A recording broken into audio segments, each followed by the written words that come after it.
So what's new in supply chain management? I've got two topics to discuss today. The first one is how to approve purchase orders and purchase requisitions from a mobile device. And the second topic will be how we generate context-aware insights for warehouse workers. So we'll start with the approved purchase orders. So this is a Power app. Sorry, I'll just show you the thing. I think it's a really simplistic view of it, but it shows everything that you need. You can switch easily between orders and requisitions. You can view attachments, and you have different approval options. I'll just run through the feature.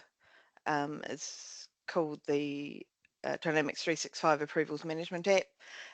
It was released in preview for version 10.0.40, and it's to be available this month in 10.0.41 onwards.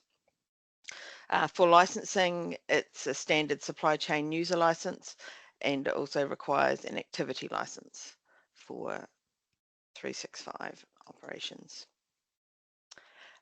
Prerequisites for setting it up.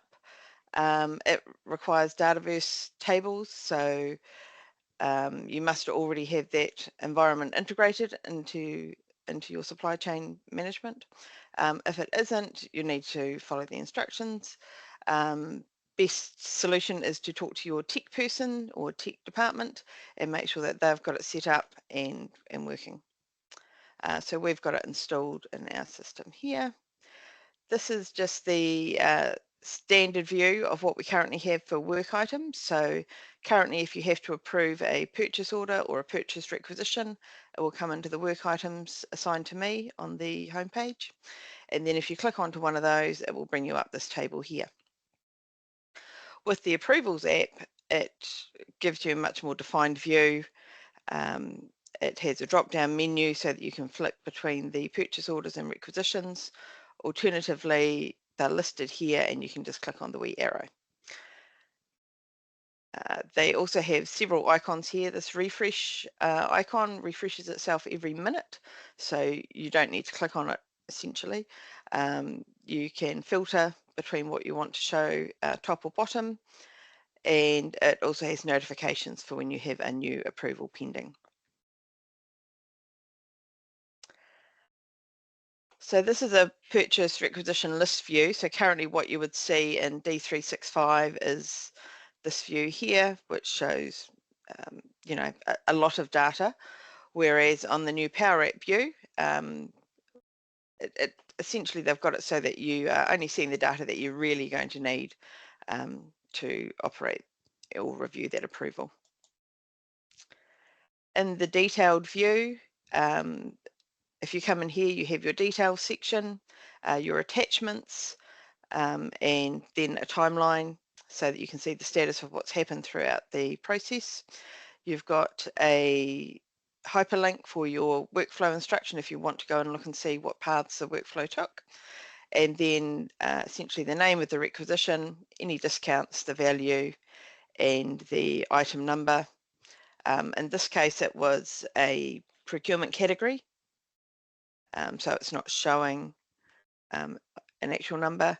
If you click into the line details, which is just this wee arrow here, it brings you up the more specific details of that line. And then if you want even more details, it will bring you up the quantity, unit price, currency, etc.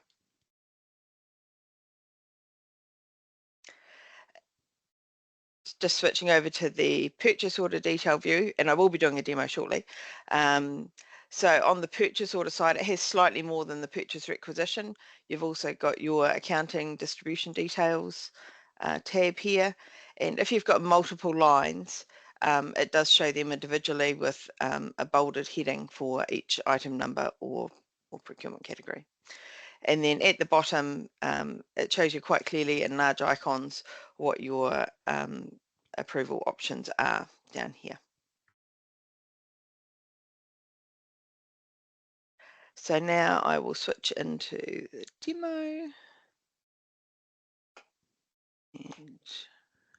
And I suppose one of the key advantages is because it's a Power app, you can kind of access it on the go as a mobile app on your phone as well, right? Yeah, so that is one of the big probably didn't mention that as much in there. But essentially, yeah, many businesses, it's a big constraint of having to be in the office to do their approvals all the time. And with this new Power App, you can essentially do it from anywhere, as long as you've got a mobile device and an internet connection. I'm just going to now stop presenting that, and share the screen. So over here, I've got a demo environment for 365, and you can see these work items here that are assigned to me. So if I go into a purchase order one, you can see the list that comes up. And then over here, I have the app as it would appear on a phone or small device. You can see your drop down where you can switch to just look at purchase orders, just look at requisitions, or you can go home and have a look at what you've got there and then click on the sidebar and come into that. You can look at the comments if anyone has sent you a comment with that request for approval. One limitation I have noted is that if you request change on a purchase order or requisition and then someone sends you a note back through, it doesn't actually come, it only shows the original note at this stage. So if I click in here to Acme Office Supplies, I can see my 4 items that I've got here. If I want to look at any more information on that, I can click into the side tab and I can click down to get even more view there. So I can see exactly what I'm attempting to approve or reject. And then if I come down here, I go approve. I can enter a comment if I want to back to the requester, and then I can click on the approve button. And that will take about a minute to go back through the batch job. And in the meantime, I can go and look at my other orders. If I go back to requisitions, I can come in there and look at the first one. I think I've got an attachment on here, not that one.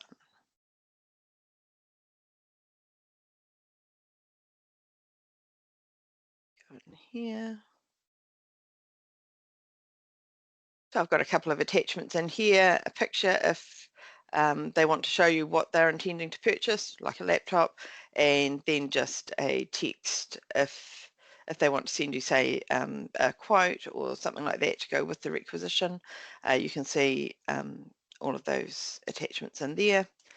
You can also see the timeline of how long it's taken or how long it's been sitting there waiting for approval.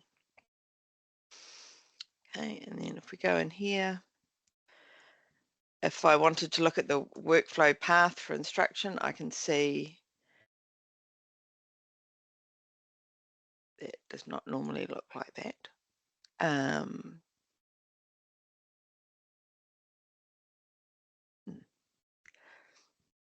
Essentially, you can normally see the path sort of laid out as you would in the standard view on your computer. It's above the threshold here for what the previous line manager was allowed to approve. You can also delegate it if you want to delegate it up the line further, or you can ask them to change it and reduce the hours or reduce the price. In this case, I will reject this one. Again, you can put in any comments that you want to here, and you've got the description there, and I can reject. Boo, I think you've got your hand up if you want to turn on your Sorry. webcam and ask the Yes, question. thank you, Farid. No, sorry, Shai, I just had a really quick question. So Yeah, this is a sure. great function. I think there was a previous version before, but it didn't look nearly as good as this one. So my question would be, for the fields that are appearing on this Power Apps, like, for purchase order, there's some fields that are being displayed, like item numbers, yada, yada, all of that. Can we customize what field appears for the users? I am not sure. I would have to probably park that and come back to you. My general guess is Microsoft, we can do anything if we can customize it. That's right, Shelley. Like, it's a Power App, right? It's a Power App and the solution. Yeah. So the CRM team will certainly be able to kind of come in and add some additional fields or remove fields that aren't relevant and so on. Yeah. So. That's perfect. Thank you so much. Okay. So you can see that the workflow batch has gone through. Those two that one I've approved, one I've rejected, has come out of the work items that are assigned in the main D365. And if I go back home, then I've just got one left of each sitting in here. I don't have any notifications for any new ones that have come through, but you can just see that we refresh going on there as well. And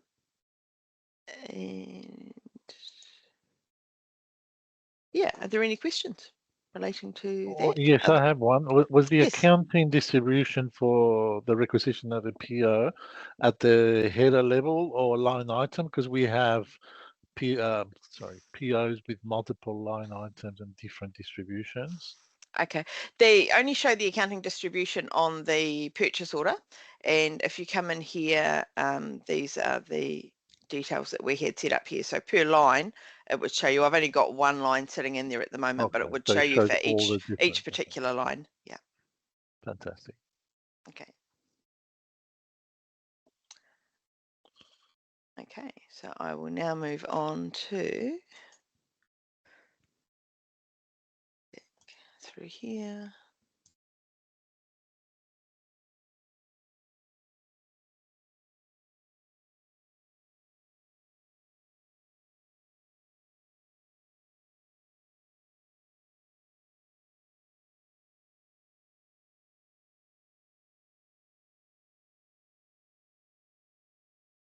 Just catch up on where that's sitting.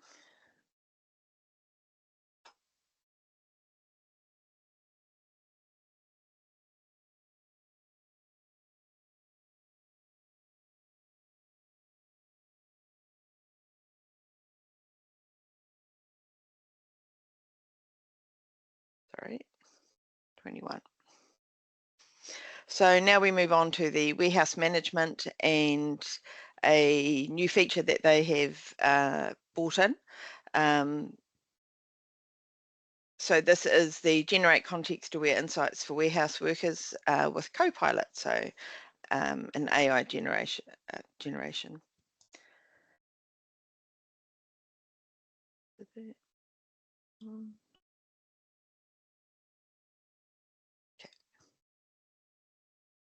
So what we've got here is the feature which appears on the mobile summary screen in warehouse management.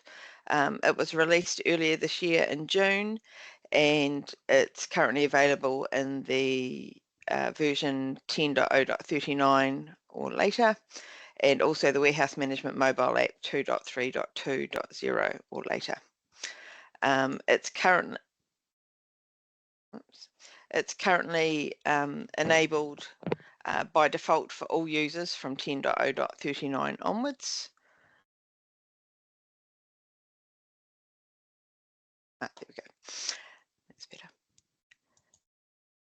So what we have here is what is this workload insights? Essentially, it's a way for the worker to see at the start of their day on their mobile device what their workload is going to be, so that they can help plan what they're going to do and the workforce that they've got around it. The intended use is to help the workers understand what is currently happening through their warehouse, and that's based on analysis and summaries of the trends generated by Copilot.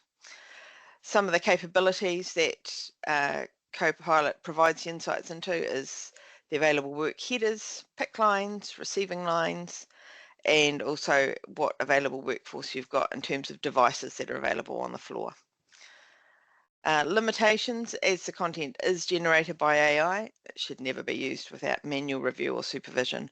So ideally you would have a work, like a floor manager, that would review what is showing up for your people to start with. Just bring this one up over here. All right. So what we have is on the front of the mobile app, there's a new button called Workload. You've also got a settings cog over here where you can choose whether it's displayed at startup or not. So if you've got some workers that you don't want looking at that information, you can definitely turn it off. Where are we? Another setting the worker can choose is whether they want the workload data shown in header or lines. And the reason that they may want to choose this is if they've only got a few items, workers might prefer to think about their work in terms of a whole order. So they would look at headers. However, if the quantities vary greatly from order to order, they might like to think about it in terms of individual lines.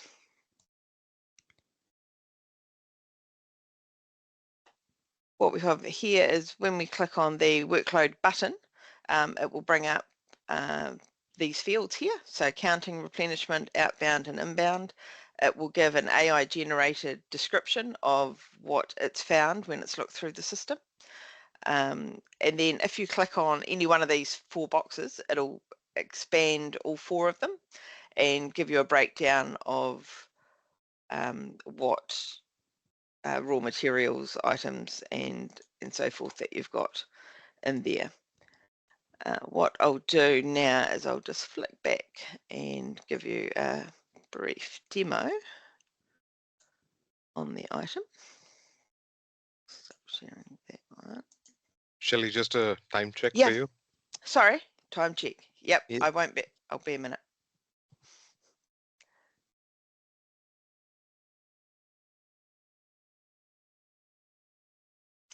Okay, so this is what it would look like on the mobile screen should that the user would have.